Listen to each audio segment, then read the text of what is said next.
We are officially live, so the webinar has started. The recording is ongoing. I see already some people connecting.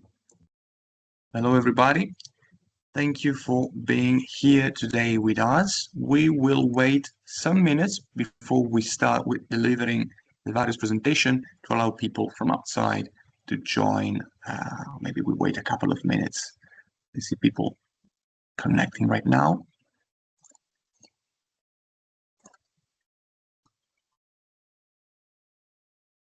Just still 1 more minute, and let's see how many more people will join us. Then we can start.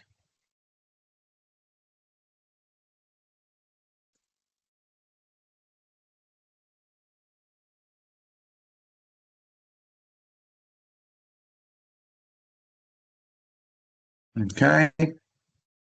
As I said to the people that were here before, hello, good morning, thank you for being here.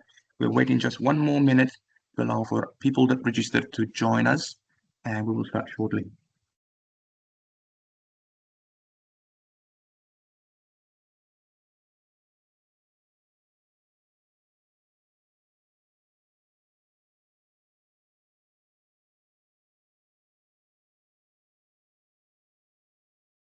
Let's see.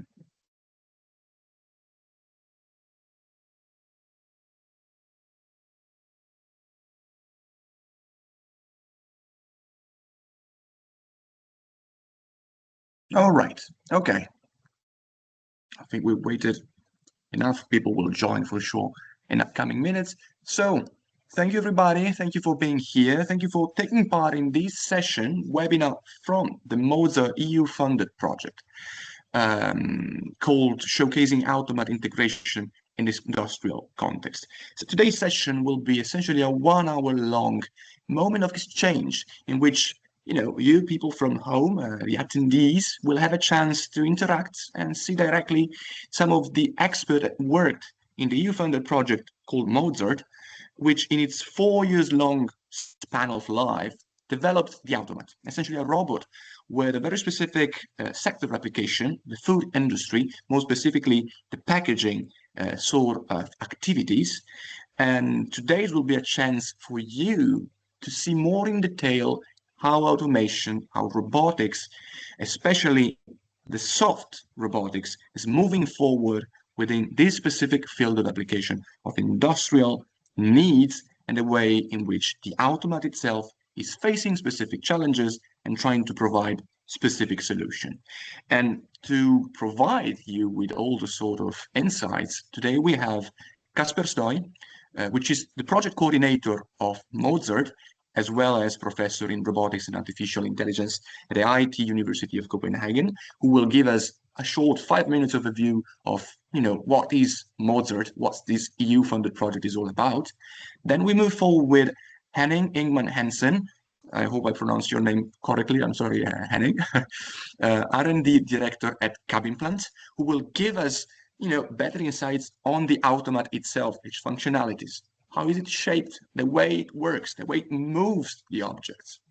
Then we will have Michal, Kapinus, researcher specialized in human robotics interaction, as well as AR and VR at the University of Brno, the Brno University of Technology. Sorry, Michal, who will give us insights about the interface that the AUTOMAT, allow the user to use, an interface that guide the operator in understanding both the functioning, the mechanism of the AUTOMAT, as well as how the AUTOMAT itself can be integrated eventually within an already existing, chain of production, of chain of packaging within your industry.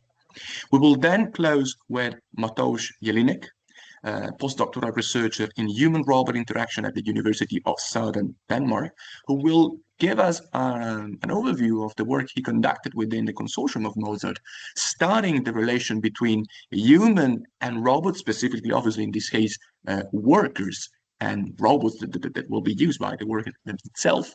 And Matouš will also guide us through a short moment of feedback collection, because what we would like to have from you, the attendees from home today, is a feedback, trying to understand what you think or what you will see in those hour to 45 minutes presentation, from us. We will be eager to understand, what your thoughts on the AUTOMAT itself. Having said that, without further ado, I think I will give the floor to Kasper Stoy to understand, altogether what Mozart is all about. Thank you. Kasper, if you want to share the screen or whatever, I think you have already the rights. Yes. Thank you. So no slides. So I'll just talk a little about the MOZART project. So my name is Kasper Stoy. I'm professor here at the IT University in Copenhagen, and I'm the scientific coordinator of MOZART. And then I'll just give a little extra context in addition to what David already gave. So actually, MOZART is a little bit of a test project from the European Commission, because in the consortium we are really developing fundamental new technology on one side. So basically the technologies we are developing were just drawings on a piece of paper when the project started. And at the same time, at the opposite end, we have industry people like Henning Hansen from Cabinplant, who has been trying to steer this development. So it's a little bit of an experiment to have this fundamental research on one side and then the very application-oriented perspective on the other side, and also the human factors that we'll also see later. And I think the European Commission are doing this because they're tired of developing technology for the sake of technology. So the idea is to actually make sure that some of the technology we develop can find application, at least in the long term, in the market. So I think that's super exciting for this project to have this opportunity to do it in this radical new way. So for the project itself, so the technology we are developing is what we call surface-based manipulation. You'll see some photos later on today, but basically you can think about a table, and then on the table it can move up and down and move objects around on the table. So you can sort of flip objects, or you can place them in specific positions. And we're trying to develop new technology that allows the surface to sense, allow to move in this 3D way. And then, of course, there's a lot of software and control around the overall system. So there's a really hardcore technical research resulting, and I think we are now at 20 publications or more on breakthroughs in these areas, which we'll not talk so much about today. Today it's more about the application-oriented perspective and how users can be envisioned to use these systems in the future. So I think that was just my brief introduction. So I think it's exciting when we go forward to sort of see the more application-oriented and user-facing perspectives of the projects. And then, of course, if you're interested in the more technical perspectives, we're interested in discussing them also. Maybe reach out to me or David afterwards. We can explain some more. But today it's more about the application side. So I hope you will enjoy and have our presentations. And then with that, I'll just hand it back to you, Davide. Thank you. Thank you very much, Kasper. Indeed, by the end of the webinar, we will send an email to all the people that joined today, as well as all the people that has been invited that maybe did not have a chance to connect, with all the set of details, eventually the recording, and as well as contacts for people to get in touch with the coordinator, Kasper, as well as me, and any type of material that might be useful for attendees, the people at home, to dig a bit deeper, even on their own, on the MOZART project. I will give now the floor to Henning. I just want to tell you all that I will put on the chat the website of MOZART for you also in the meantime to have a look eventually if interested. But as I said, Henning, the floor now is yours. Thank you very much. Thank you. Yeah, as David mentioned, then I am the R&D director in Cabinplant. And in the project, I am the link to the real production or the practical side of this work. So I have prepared a presentation, which I will run. I guess you all see that. Yes, it's not in full screen. I don't know but I see that you're changing slide now. Yeah, well. Okay, it's fine. It's on my other screen, but I'll just take it from here then. So in this project, we have defined 3 tasks or 3 demonstrations, and I will go through them one by one. So the first of them is rotation of fish in order to do a deskinning on all the sides, and this is in order to remove some of the hard and repeatable work in the industry. I'll come back to that a little bit later. Demonstration 2 is transporting and sorting, for example, by weight of chicken fillets or drumsticks. And demonstration 3 is arranging of fillet or drumsticks in order to style it into a package. So if we go and look a little bit deeper in the first one, then we have chosen to look at tuna production, where tuna meat is packed into cans like this. And the species of tuna that normally are packed into cans are the small skipjack tuna and maybe albacore tuna. They are quite small compared to the bigger ones, and they are mostly packed into cans where the bigger ones are mostly sold as fresh product, as you eat, for example, for sushi and that kind. So if we go through tuna production quite fast, then the tuna are of course caught at the sea, and they are frozen at the boat. Then they are landed in the factory, and at some point they will be defrosted and cooked in special defrowing and cooking chambers, where we recirculate the air in order to defrost and cook them. So everything is cooked at the same time. Then they go to manual deskinning, and on the left side, on the right side here, you see a lot of operators doing this deskinning. And you also see here a small picture. It is maybe hard to look, but it's a manual work where they took the tuna or take the cooked tuna and scrape the skin off by a knife. And of course, this is quite heavy work and repeatable work. So if that could be done automatically, of course, it would be a good thing. Then after deskinning, the tuna loins will be separated from the bone. And also the loins or the fillets have to be trimmed, because there are what they call white meat and black meat, and normally they remove the black meat, so you only pack the white or the light meat in cans. Then it's stuffed automatically in cans. It's filled with water or oil. I guess you all know that kind of cans. And then it's sterilized, and then it will be sold at the market. So the reason for automation here is, of course, that first of all, it's a very poor working condition. But automate this, of course, also remove some health and safety issues. It improves the hygiene and contamination risk, or minimize that. And then, of course, by doing an automation, you could have a more consistent output, and of course, you could set a robot system to work 24/7. You also get a better quality and more consistent quality.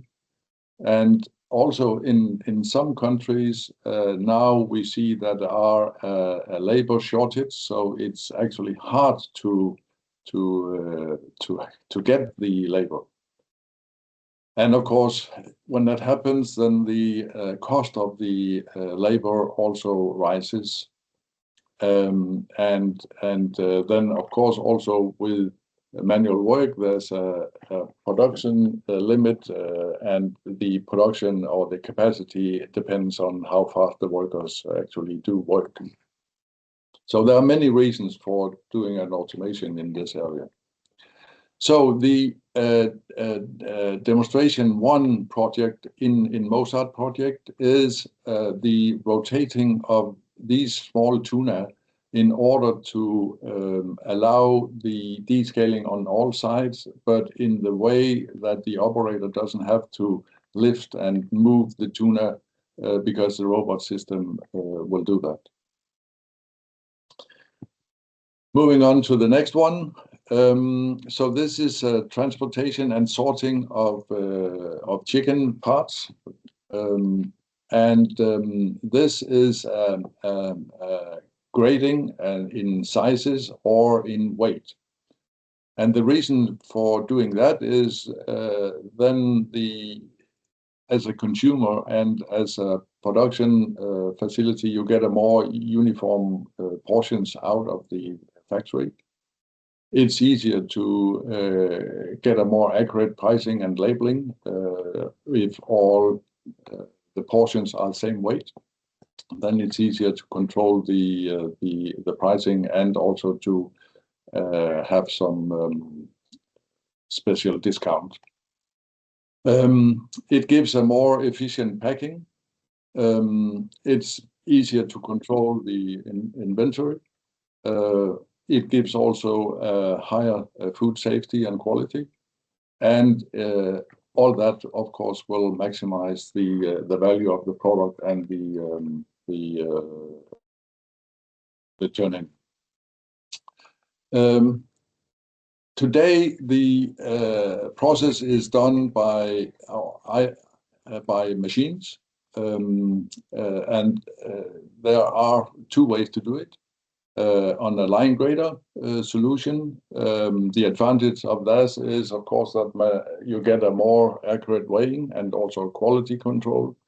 But it's also space consuming, and you need labor for the infeed. So it's a system like this where the product comes in on a check weigher, and then based on the weight on the check weigher, the product will be pushed out to a number of gates depending on the weight. So small in the beginning and bigger at the end, for example. And that makes the possibility to sort out the product pieces in different sizes for different uses, which means you can pack small fillets, for example, in small trays and bigger fillets in bigger trays.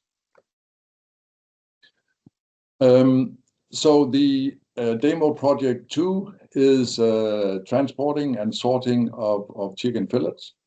And we imagine to have this table of our tiles, and they will then weigh each part and move them to, for example, 3 outlets. So we are able to grade them in 3 sizes, small here, medium here, and bigger one on the right side. The third project is arranging chicken product for packing. And I guess you all know how these packs looks at the supermarket. But mainly when you are cutting a chicken into pieces, you get 4 or 8 different pieces. So you get 2 wings, right and left. You get 2 thighs, you get 2 drumsticks, and you get 2 fillets. And these are then normally packed as uniform product in different trays, on weight, and then they are styled in this nice pattern. And the reason for styling is, of course, to have a better visual appearance, but also to be able to control the portion size better. It's easier to pack and see if all the product are fresh. If this can be done automatically, then you minimize the risk of contamination, so the hygiene goes up. It's more convenience for the customer to buy and to be able to see if the quality and the product are okay. And it's also easier to, when the trays looks nice, it's easier to display them nicely into the cooler in the supermarket. This can be done in different ways. So the one way is we have a weighing machine that makes the accurate weight portion down on the belt, and then from here it's packed manually from the belt into the trays. But there are also a robot system that can do that, and of course there's a limitation how well and how safe, how secure the robot can place the product in the trays. But for both cases, it takes some labor, but it also takes a lot of space. So a more automatic system that could do the orientating and putting it into the tray would be beneficial. So the third project in MOZART is to arrange chicken parts, for example, for tray packing, so that they are placed nicely and they appeal good. So that was all from me. So I'll give it back to you, David. Thank you very much, Kasper, for your presentation. And now keep in mind that we will have a Q&A session after the whole set of presentation. So now we will have Michal, Kapinus, then we will have Matouš, then we will thinking of having a Q&A session. Nonetheless, I think that if any specific question now are tragically needed to be answered, maybe you had a chance, but otherwise, as I do not see any raised hands from the people at home, I think we can move forward with Michal's presentation. Michal, the floor is yours. Thank you. Okay, thank you. Can you see the slides? Yes. Perfect. Okay, so welcome. I will give you today, or my name is Michal Kapinus. I'm a PhD postdoc researcher at the Brno University of Technology.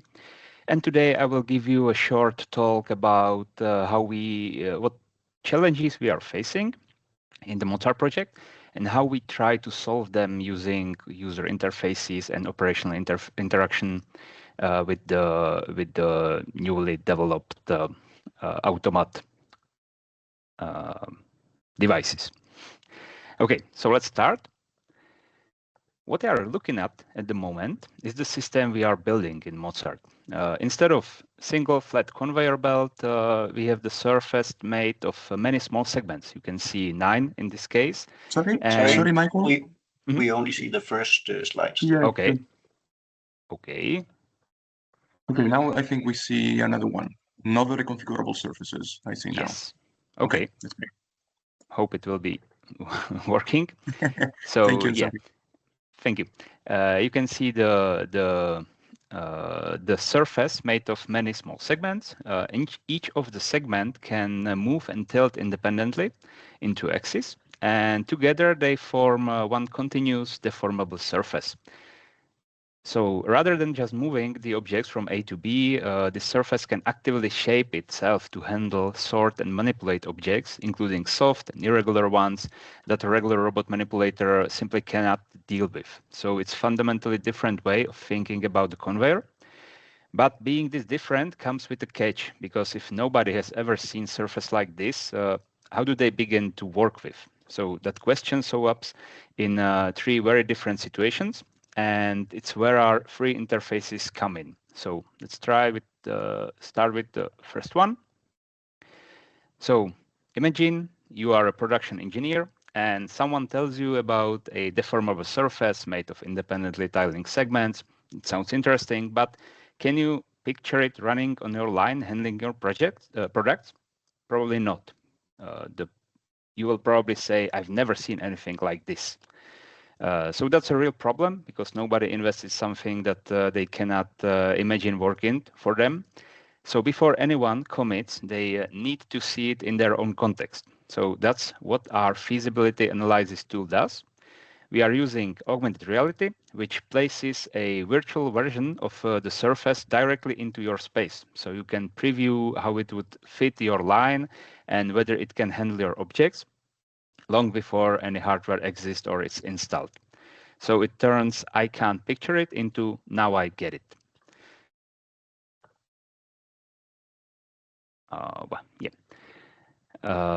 So here, how it actually looks in practice. There are two pictures. On top, you can see a simulation of factory settings with a box sitting on a floor, which represents existing machinery. And on the bottom is the exact same scene, but you can see what happened. We digitally removed the box and seamlessly placed our AUTOMAT modules right where it stood. So this isn't some rendering or mockup. This is a live video camera feed edited in real time from the virtual glasses, VR glasses. And we use something we called diminished reality. So instead of just adding virtual objects on top of the existing world, we can also remove the existing objects through in-painting. So the MOZART technology blends into the real environment as if it were already installed. So the idea is to let a sales representative walk into customer's actual factory and show them our technology running right there in their own space in an immersive but completely non-invasive way. So nothing has to be moved, stopped, or rebuilt, and is the most convincing possible answer to I've never seen anything like this, because now you are seeing it in your own factory. How does it work? I will walk you briefly through the process from the user side perspective. The user will put on a augmented reality headset and he walks into factory. And as a step one in the top image, you can see they simply select an existing machine or object by drawing a bounding box around. So in this case, it's a box on the floor. As a step two, the middle image, the system digitally remove the object, so you can basically see what's behind the objects without actually looking there. And as a step three, the user can drop a virtual representation of the MOZART platform. It could be single tile, set of tiles, or full demo table. And from there, it's fully interactive. They can adjust the position, orientation, even the behavior. And that's the real value, because you are standing there in the actual factory. The user can evaluate the spatial layout. They can see how it would interact with the surrounding machines. They can check the service manipulation zone and everything before it's physically installed. How it works under the hood, the headset is just a client. We have two servers that do all the heavy work. And first of them is the AR server that manages the scene and the objects, the placement, orientation, behavior, and so on. And it talks to the headset over WebSockets. The second server is the clever part, the Mesh OBB cutter. It will give to the glasses the 3D mesh of the room that was pre-rendered, created before. And we have the whole scene, so the user can walk around the portal he was created in the previous step, and he can see what's behind the object from every angle. But there is a catch, because the object the user want to remove, it's still in the mesh because it was created in the factory and all the existing machinery are presented. So the Mesh OBB cutter server needs to remove it before it will send it to the glasses. So we use the bounding box to cut the objects out of the mesh, and what's left is a clean view of the scene, and as if the object was never there. So once someone decides to adopt the system, because he already knows how it works and he's decided that he wants it, the next challenge is making it actually run. So because the surface of independently tiling segments is quite complex to set up, calibrate, and troubleshoot, and that works for to technicians who need direct low-level access to every single module. So that's exactly why we did the commissioning and service tool. because it supports commissioning, debugging, fine-grained control of the system during setup and service. So there is a quick showcase how it looks at the moment. It's a mobile application that allows you to connect to each of the tile in the setup, and you can use it to test every movement of the tile of each axis, and it can also helps you to calibrate the sensor board on the top of each tile, so everything works flawlessly. So this is our commissioning and service tool. And now, when we have everything set up and running, we need to make sure that it will be working day after day for the customer. So it's our third user interface, which is called the daily operation interface, and it focuses on supervision and adapting during the operation. So that's where we explore the core interaction concepts, and it's the user interface that the users can use to program the surface to make all the use cases Henning presented available for the factory. So, is it an experimental interface designed to interact for interacting with programmable robotic manipulation surfaces? And the key idea is to combine conversational interaction with direct spatial interaction in the workspace. So it's primarily intended for supervisors or technical staff who need to adjust workflows. And in typical production environments, the ordinary operators usually do not interact with the system directly, but the goal is to allow some intuitive reconfiguration or programming of the packaging layouts or adjusting the sorting configuration directly over the physical surface. So you don't need to program it offline in using computer, but you will just stand in front of the conveyor belt or the MOZART platform, and you will program it directly using the interface we provide. At the center of the interface is an AI agent that interprets user intent and translates it into structured workflow actions. And the user communicates with the system using natural language, while at the same moment, he can reference location or objects in the workspace by pointing. In this case, we are pointing with some laser pointer, so we can use like touchless principle of selecting objects or defining some polygons on the surface. And the user interface is projected directly into the manipulation surface. So we have a projector on top of the surface, and so we don't need any external displays for the interaction. So the user can work directly on the surface.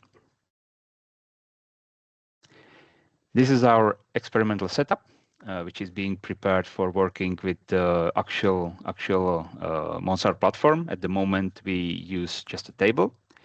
And there is a projector on top, as I said, that's projecting the interface.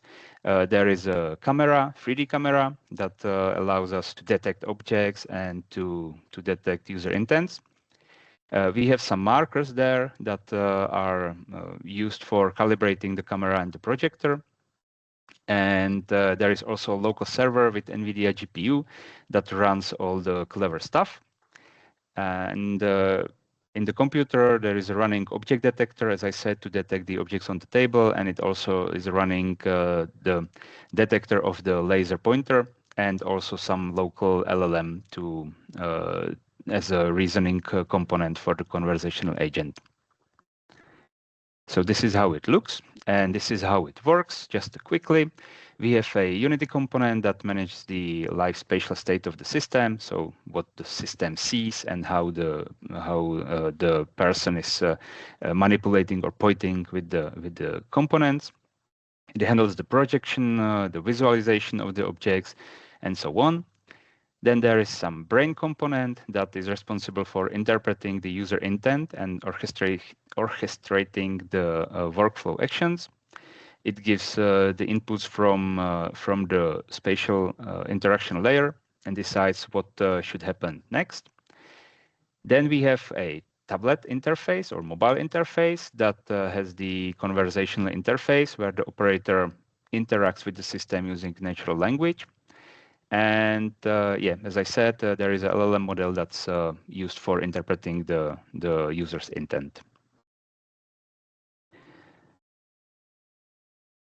Yeah, this is very quickly, as I said, user is pointing using this laser pointer to navigate the system or to tell the system what should happen and where. And yeah, I will probably just skip to the actual showcase. So here you can see on the left there is the conversational interface, and on the right there is a camera view of the actual table.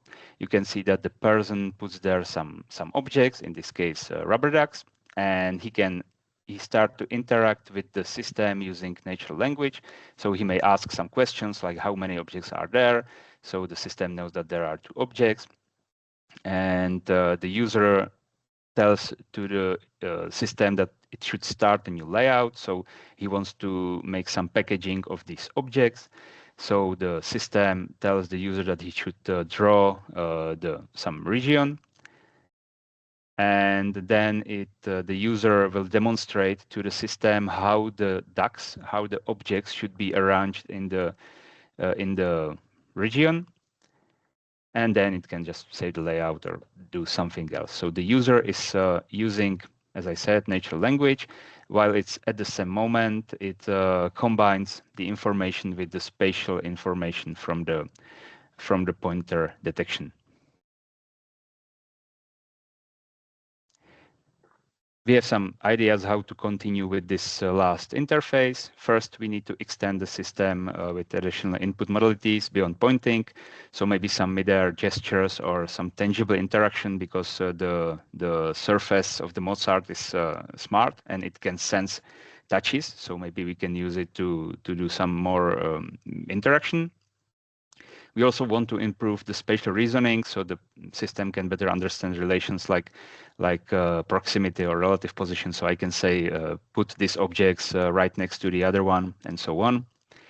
And yeah, there are some other ideas that we will probably explore further. And that's it for my presentation. So thank you for your attention, and I give the floor back to Davide. Thank you very much, Michael, for your presentation. Also, it was nice to see the rubber duck, which I understand is a sort of recurring inside joke in Brno University, and maybe in the environment of the programming, if I'm not wrong. Yes, you're right. Thank you for the presentation.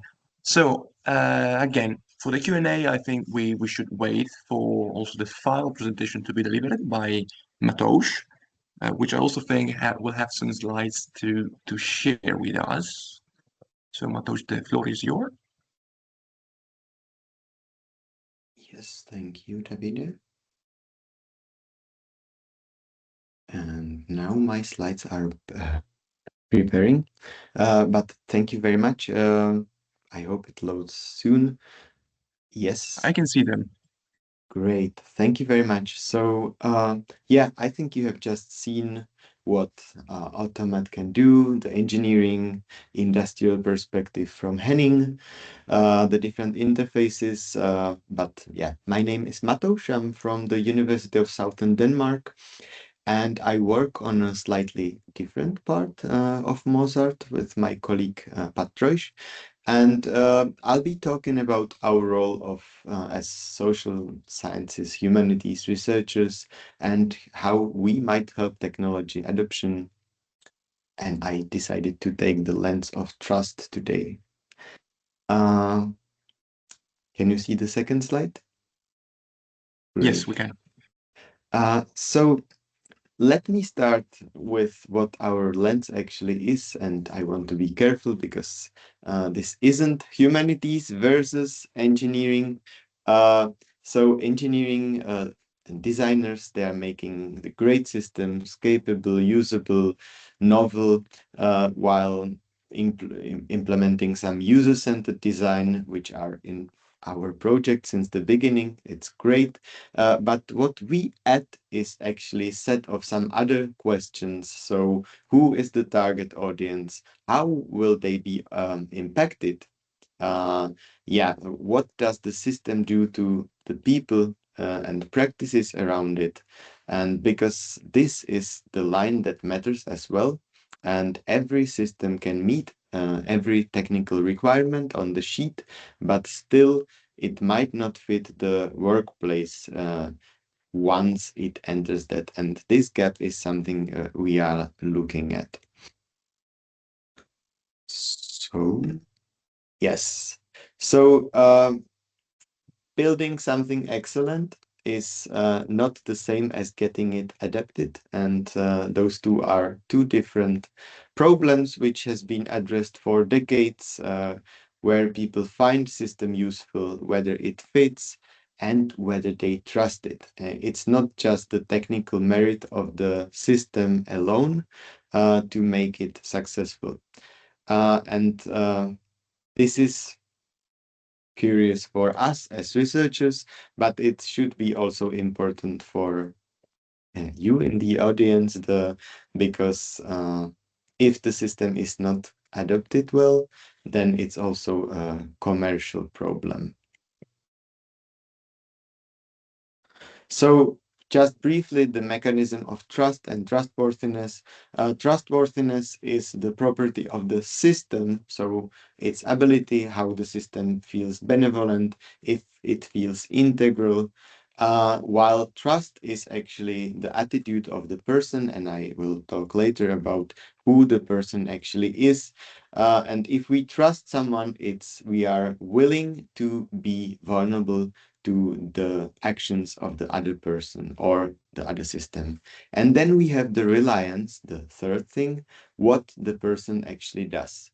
So do they rely on the system, or do they just override it, or do they just simply switch it off, which would be the worst case for us.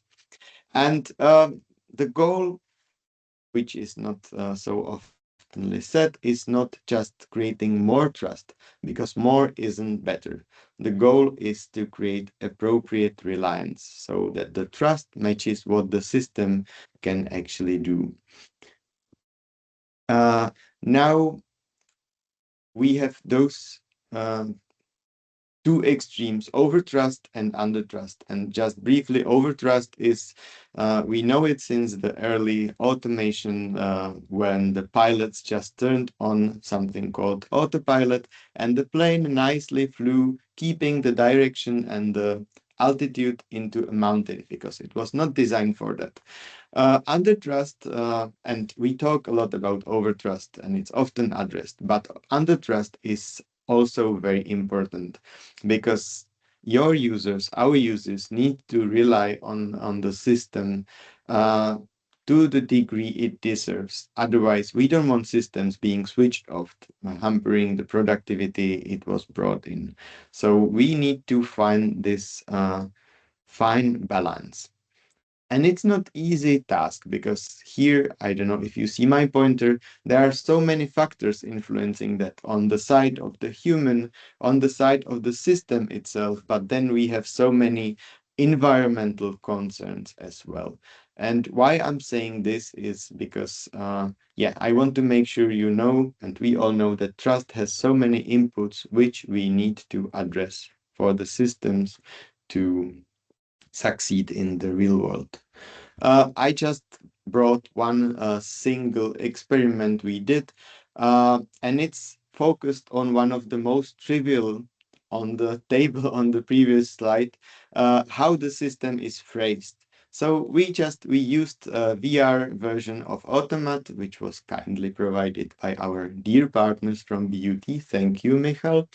And we had 21 volunteers to control the system, AUTOMAT doing sorting of chicken legs. It was, and the only thing we changed was one sentence at the start. So half of the 21 participants were overseeing what we framed as early prototype. The other half were told it was advanced system built by experts, which is true. And two important things happened. Actually, we had people rated the differently, but also we can see the difference. So their job was to decide when to speed up the line. And if they decided to speed up the line too early, they risk damaging the system. And we measured how long it took them to actually react. And the group that it was told that they are interacting with the advanced system sped up in about 21 seconds, while those interacting with the student prototype waited extra 20 seconds. So we had 20 seconds of difference in between the system framed as student prototype and the advanced system. But why I'm saying that? Because even tiny thing like framing can really change how people perceive the system and and how they read the system. And if there is some misalignment, it can have some significant impacts on whether the system is adapted or not. To make it even more complicated, the user is usually not one person, and we need to check that on every single level. And it kind of goes to nice analysis by Ginevra Sanvitale from TCD, who is also part of our project. I think she's in the audience. Hi, Ginevra. And we have the managers buying the solution. We have supervisors deploying it, operators running it, public eating the product, and we can move forward to policymakers, civil society organizations, even the chicken itself. But we need to create appropriate reliance on every single level. Yeah. So that's kind of links back to the beginning, why trust and why I took this whole detour to one small world, because better products aren't only about being well engineered. It should also work for everyone who lives with that, the people buying it, running it, and being affected by it. And there is no real collaboration with the system unless people rely on it appropriately. Otherwise, we are creating some risks, and we are trying to make sure that our systems kind of checks all the boxes. Because even if people love the solution at first, in order to succeed it in the long run, we need to aim for calibrated trust. Yes, so that was kind of my case on trust and our research in human-robot interaction. How do we connect those dots? We actually can't only answer those questions from our labs and our research. Therefore, we are just trying to collect as much data as possible. We talk to experts, we go to expos, and we also want your feedback. So in a bit, I'll have a short questionnaire for you. Then I will also try to ask you some questions. But thank you so much for now. And I will hand over to Davide again. Thank you. Thanks to you, Matouš, for your presentation. Also was nice to see the elements of the visual identity of the project used at the beginning and the end of the presentation. So we're always happy to see icons work being used. Thanks to you, as well as thanks to all the other people, all the other speaker, Kasper, Henning, and Michal for joining today, for delivering your presentation. Now, there is a chance for people at home, for the attendees, to share any sort of question. I think that in case you want to open your microphone, you should first ask a sort of permission to me, or you just have to raise your hand. But you also have a Q&A box on the side of the chat, which I see is still essentially empty. So I guess, let's see, maybe someone is shy and don't want to speak immediately. Obviously, I invite everybody to take advantage of today. Otherwise, as I said, still we will send recap email, and you might have a chance to connect either with me and the coordinator. Let's see also for the other speaker if they are willing to share eventually emails, whatever, but let's stick to the coordinator and me for the time being. So in case someone is thinking about a question, I would like to ask, if not a question, a sort of comments to Kasper, in the sense that what we saw today is not just the result of a work of the four of you. Instead, the consortium is way wider. And I was wondering whether you had a couple of names of the other partners that are, that took part actively in MOZART, because, for example, we saw the tiles. So those components are not just the work of Cabinplant and ITU, but there are other partners involved. So if you want to just give us an overview of the other partners involved there, it might be interesting. Yes, of course. A lot of the project is, of course, developing the technology, and then for the top layer, you saw the soft membrane. We work on embedding sensors in this membrane, and this is the work of the Italian Institute of Technology, IIT, who's helping us on this soft sensing part. So that's a lot of their work. There's also been contributions from EPFL in Switzerland, who has been working on the actuation system, which is actually a fairly advanced origami-based system that allows us to move the tile in multiple directions. So those are the main contributions. And then here from ITU, we have developed mostly the electronics that ties the system together, but also control methods and algorithms that allows the system to learn over time how to manipulate different objects. So I think that completes the consortium in terms of technical partners.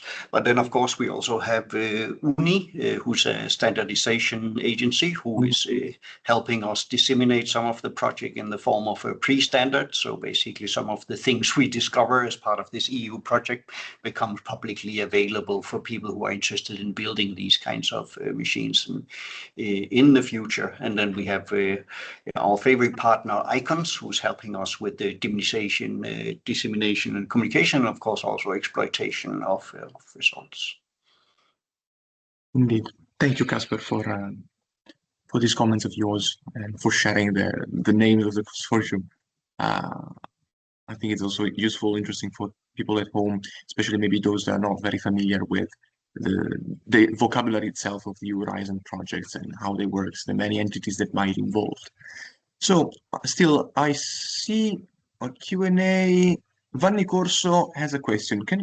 I don't know if you can see is also Henning, Kasper, because otherwise I will read it out loud. Can companies collaborate in the MOZART project? Vanni is asking. I might even try to see if I manage to.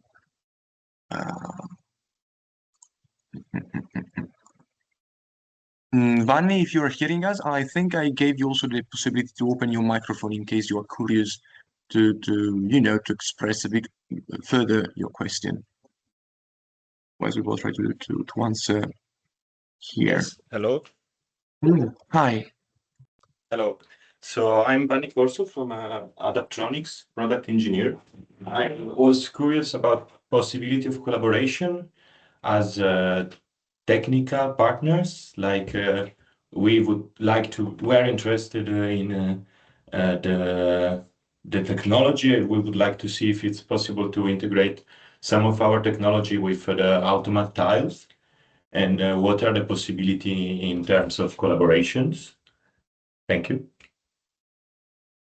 Maybe that goes to me. So I think for the MOZART project, I think we went all the way from the conceptual idea to trying to address all these technical challenge, and now we have a demonstrator. And I think the idea now is that MOZART will actually finish in September. So therefore, there's not actually time left to do collaboration within this project, but the hope is that maybe we can think about a follow-up project that kind of harvest the scientific, breakthroughs we have had in the project, and then steer it more towards the application side. So in terms of, I don't know if you are aware of the technological readiness level, but in the project we went from 1 to 4, which means lines on a piece of paper, to a demonstrator, and then the next project is supposed to go more from the demonstrator towards a more realistic environment. And there we have to revisit the entire technology stack to see what makes sense. Now we know exactly what we're building. So I think for a future project, certainly we are open to collaboration. Of course, I can't promise anything, but we have to find a group that can sort of contribute to drive this technology forward, so it matches sort of the constraints than the other people here today have mentioned. Indeed. Thank you. Thank you. Thank you very much. And Vani, if I also may, since now during the sending the various invitation, I collected, in full respect of the GDPR law, obviously, but I collected also your email. If you agree, we can keep in touch, have an exchange, also for future occasion. I don't know, Vani, how much you are familiar with Horizon Europe sort of financing program. That's an opportunity that can be investigated, as Kasper was saying, also for a potential follow-up, and if not for a MOZART 2.0, for other possibilities in general. So I think we can try to keep in touch as much as possible. Yes, I think it would be a good idea. So thank you, and we will hear from each other then. Absolutely. Thank you, Vani, also for your question. So I don't see any more comments in the Q&A section. I think, Matouš, if you want to move forward with your feedback collection on the presentation you gave so far. Yes, absolutely. Thank you very much, Davide. So yes, as I said, I would like to ask you for some feedback and a few questions. So I pasted already the link to a survey into the chat. So first of all, I would like you to open it and try to Matouš? fill it out.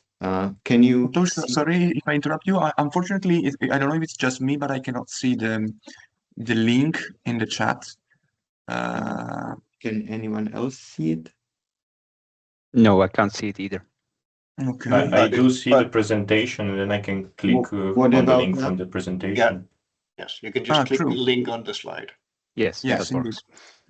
So just a quick factual reminder, and I'm happy that Kasper kind of repeated that. So MOZART is actually a reconfigurable, that's important, system. So there are some demos, but if you can see a fit in your own industry, in your own project, then we would be happy to hear it. And please have a look at the link. It's an anonymous survey. Just a few minutes, and important is that there are no right or wrong answers. We are just looking into any genuine input, your honest reactions, whatever sector you are from.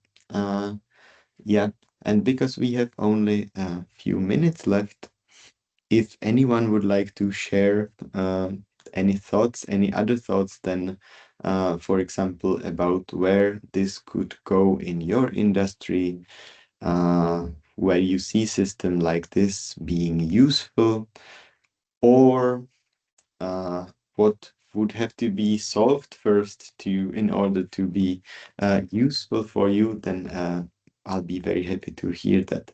But first thing, or you can carry on filling out the survey while speaking up if there is anyone who would like to speak up.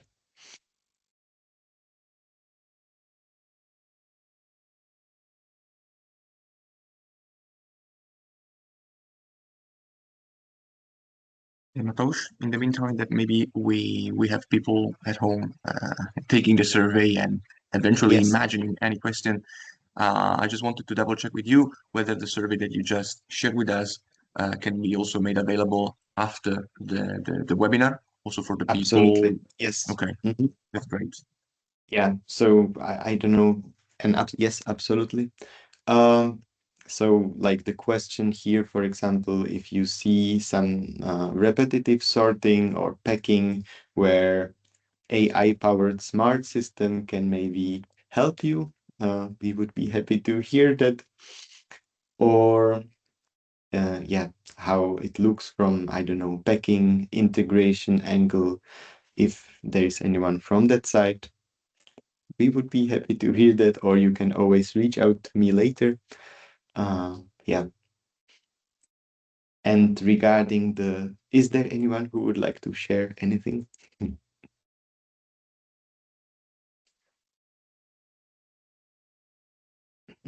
Well, maybe I'll just like to add for the sake of completeness that of course AVEC, the Association of the Poultry Industry in Europe, is also part of the project. I forgot that before. Yeah.